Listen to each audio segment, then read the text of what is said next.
What if the God worshipped by billions today, the omnipotent creator of heaven and earth, was never intended to be the sole divine authority at all?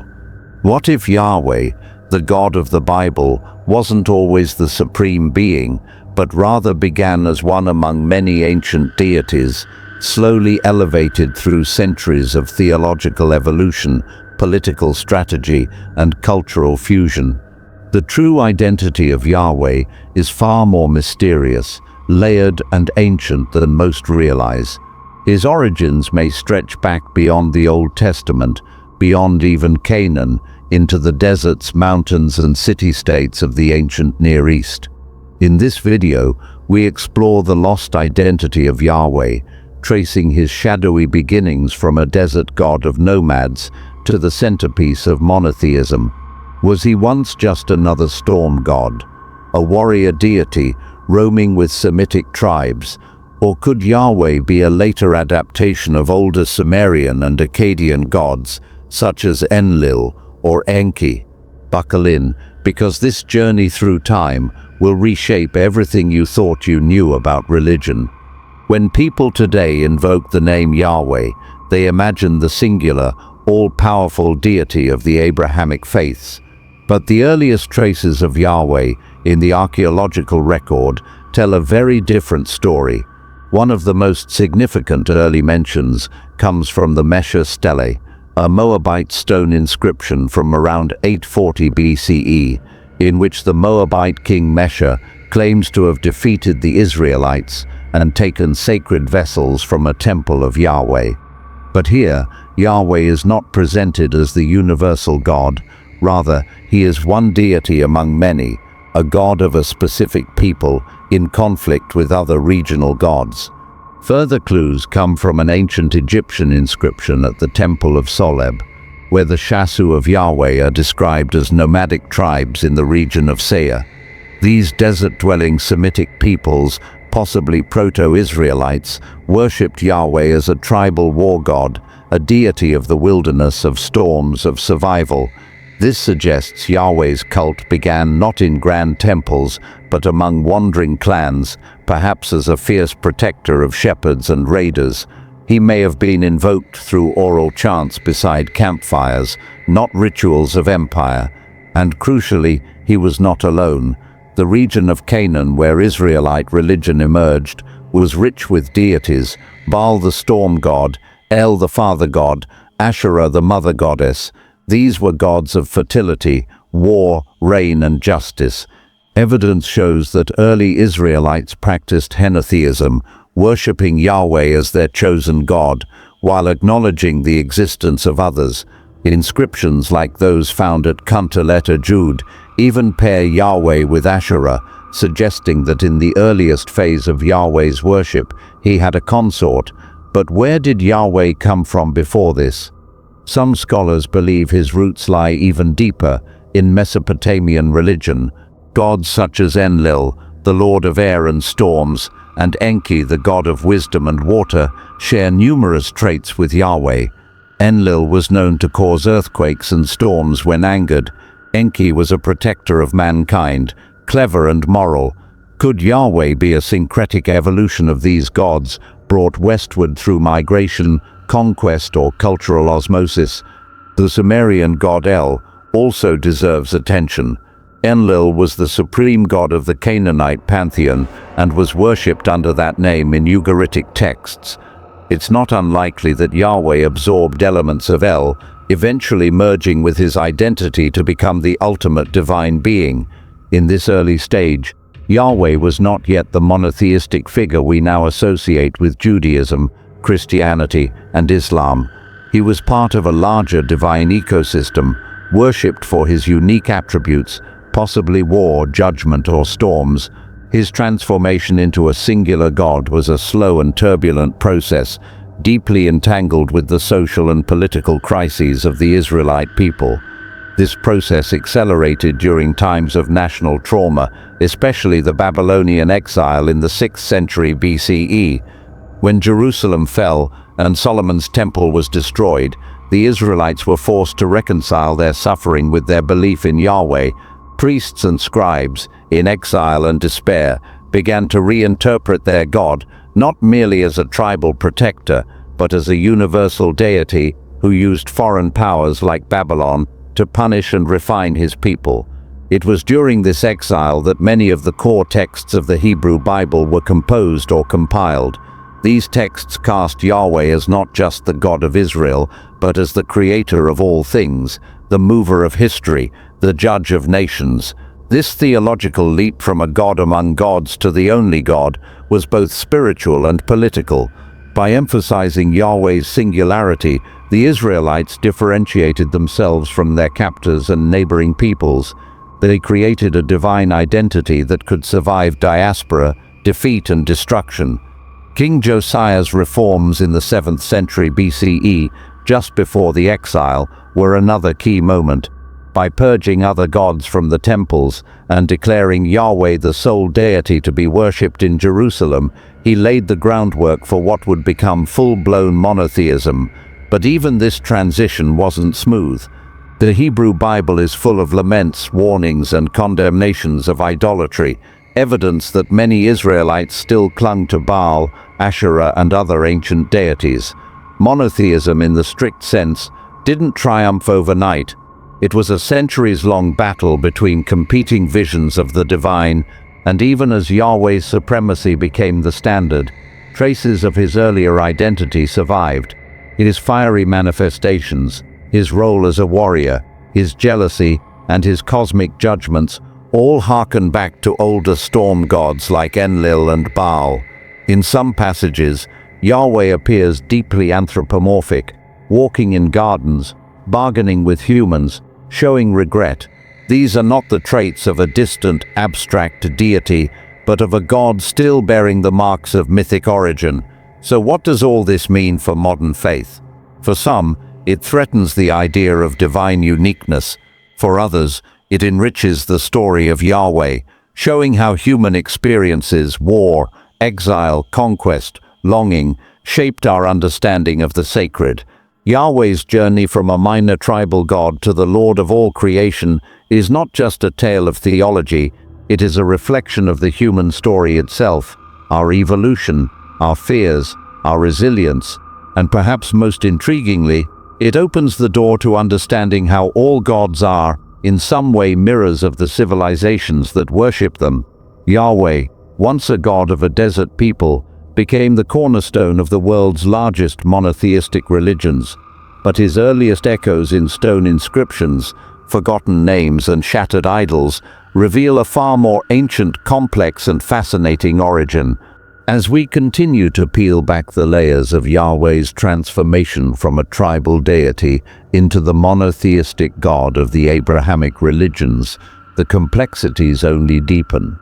The journey of Yahweh is not a simple narrative of divine ascension, but a profound and intricate evolution shaped by ancient mythology, intercultural exchanges, esoteric interpretations, and the shifting consciousness of civilizations over millennia.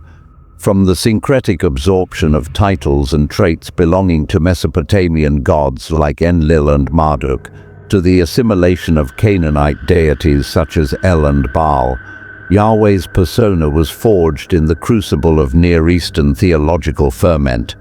But it is perhaps in the shadows of forbidden knowledge and mystical thought that we find the most unsettling and thought-provoking perspectives of all. In the realm of Gnostic traditions, Yahweh is reimagined not as the supreme benevolent creator, but as the Demiurge, a flawed, ignorant, or even malevolent being who crafts the material world not as a gift, but as a prison for divine sparks trapped within flesh. Gnostic sects like the Scythians and the Ophites describe Yahweh as a jealous, wrathful God who seeks to blind humanity from higher spiritual truths, fearing that humans, if enlightened, might escape his dominion. In this view, the true God is hidden, unknowable, and wholly distinct from the Creator described in Genesis.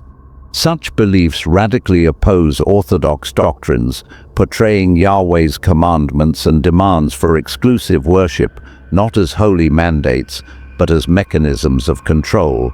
Even more controversial are interpretations found in certain occult traditions and modern esoteric schools that associate Yahweh with Saturn, the planetary archetype of limitation, judgment, and authoritarian structure. The association with Saturn, known to the ancients as Chronos or Shabbatai, aligns Yahweh not only with cosmic discipline and time, but with the darker aspects of order, restriction, severity, and karmic retribution. The Sabbath, Saturn's day, is viewed as a ritualized return to submission, and the black cubes worn by Jewish adherents during prayer, tefillin, echo the esoteric symbolism of Saturn's cube in occult geometry. In these lenses, Yahweh's imagery is not just divine, but deeply archetypal, carrying symbols that predate his biblical formulation. Certain theorists have even noted correlations between Yahweh's name, UHWH, and numerological sequences tied to Saturnine energies, with some extreme interpretations suggesting veiled connections to the infamous number 666. While these theories are not mainstream, they continue to provoke dialogue and fascination among spiritual seekers who question the sanitized portrayals handed down through dogma. Another layer of complexity arises when examining Yahweh's role within the broader political and national identity of the Israelites. The consolidation of Yahweh worship under King Josiah and earlier under Hezekiah was not just a religious reform, it was a unifying political strategy. In a region fragmented by polytheism, consolidating worship under a single God served to strengthen national coherence, law, and theocratic governance. The Old Testament thus becomes both a spiritual chronicle and a political manifesto, crafting a divine narrative that legitimizes kingship, law, and cultural superiority. However, even after these reforms, archaeological discoveries reveal continued worship of multiple deities among the common people, with household idols and inscriptions pointing to an enduring folk polytheism that coexisted with the rising tide of monotheistic doctrine. This indicates that the monotheism of the Bible was as much an elite project of scribes and priests as it was a reflection of popular belief. And yet, despite these chaotic origins, Yahweh ultimately emerges as the foundational figure of not just Judaism, but Christianity and Islam as well. In Christianity, Yahweh is both the Father of Jesus and the God of Israel, a dual identity that creates theological tension between the vengeful, jealous God of the Old Testament and the forgiving, compassionate God presented by Christ in the New Testament. Early Christian theologians wrestled with this contradiction, most notably Marcion of Sinope, a 2nd century thinker who proposed that the God of the Old Testament and the Father of Jesus were two entirely different beings. Though his views were deemed heretical, they underscore a deep discomfort with reconciling Yahweh's two faces, one of wrath, war, and law, the other of love, mercy, and grace. In Islam, Yahweh is identified as Allah, the singular God, though without the anthropomorphic attributes and national identity found in the Hebrew Bible. Islamic theology insists on the absolute oneness and transcendence of God, yet still acknowledges the shared Abrahamic lineage that links Allah to the God of the Jews and Christians. Thus, Yahweh's identity morphs again, absorbed into a strictly monotheistic and universal paradigm, now devoid of tribal origins and mythic imperfections. Across these three major faiths, Yahweh has been sculpted and reshaped into forms that suit differing theological and cultural agendas. But the original, volatile, desert-born deity, who spoke from smoking mountains and thunderous skies, remains buried beneath layers of symbolism, translation, and reinterpretation. Scholars continue to investigate Yahweh's roots in linguistic traces, such as the connection between Yahweh and the Canaanite root word Hawa, meaning to be or to become. Others explore inscriptions such as those at Kuntilat Arjud, where Yahweh is invoked alongside his consort Asherah, hinting at a divine pair long lost to mainstream religion. Meanwhile, in comparative mythology, Yahweh's archetypal role aligns with other storm gods like Zeus, Thor, and Baal, all fierce paternal figures who wield elemental forces and impose moral law. In this comparative context, Yahweh is no anomaly, but part of a universal pattern, the Sky Father, the Enforcer, the Lawgiver.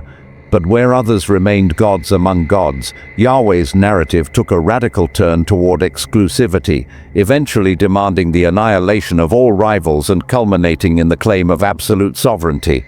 The question remains, was this evolution divine revelation, or was it a reflection of political and psychological necessity? Did the Israelites, surrounded by empires and competing cultures, need a God who was not just powerful, but utterly supreme? Did the trauma of exile, conquest, and displacement necessitate a deity who could explain suffering, promise justice, and command loyalty in the face of overwhelming odds? These are not just theological questions, they are anthropological, historical, and existential ones. In modern times, Yahweh has taken on yet another identity, a subject of scholarly criticism, spiritual reinterpretation, and even occult veneration. In certain strands of chaos magic and Luciferian traditions, Yahweh is viewed as the ultimate archon, the guardian of imposed order and control, against whom the spiritual rebel must rise. For some, he symbolizes the cage of tradition, the restrictive force of dogma and fear. For others, he is still the protector, the provider, the covenant keeper. This duality of light and shadow, liberation and bondage, continues to define our relationship with Yahweh. In the psychological landscape, he inhabits the archetype of the stern father, the inner voice of conscience, the demanding ruler whose approval we both crave and resist. Carl Jung himself explored Yahweh as a psychological projection of humanity's inner struggle between conscious order and unconscious chaos. Yahweh becomes a mirror, one that reflects not only divine will, but the deepest impulses of the human soul. As we move through the 21st century, Yahweh's legacy is at a crossroads. On one side, traditional believers uphold him as the eternal, unchanging God, the bedrock of morality and spiritual truth. On the other, a growing body of seekers, historians, and philosophers challenge the narrative, seeking a deeper, truer understanding beyond creeds and catechisms. Whether through scholarly critique, mystical exploration, or personal transformation, Yahweh continues to evolve, not as a static being in the heavens, but as a dynamic symbol within human consciousness. He is the storm and the silence, the fire and the void, the boundary and the breach. In questioning him, we do not destroy faith, we refine it. We strip away the borrowed robes of empire, patriarchy, and fear to find the essence beneath, a mystery, a presence, a call to transcend the known. The true identity of Yahweh may never be fully revealed, for it is woven into the ever-shifting tapestry of myth, memory, and meaning. But in exploring his origins, his transformations, and his countless faces, we embark on the oldest of all quests, the search for the divine, not as dogma, but as discovery. And in doing so, perhaps we come closer, not only to understanding God, but to understanding ourselves.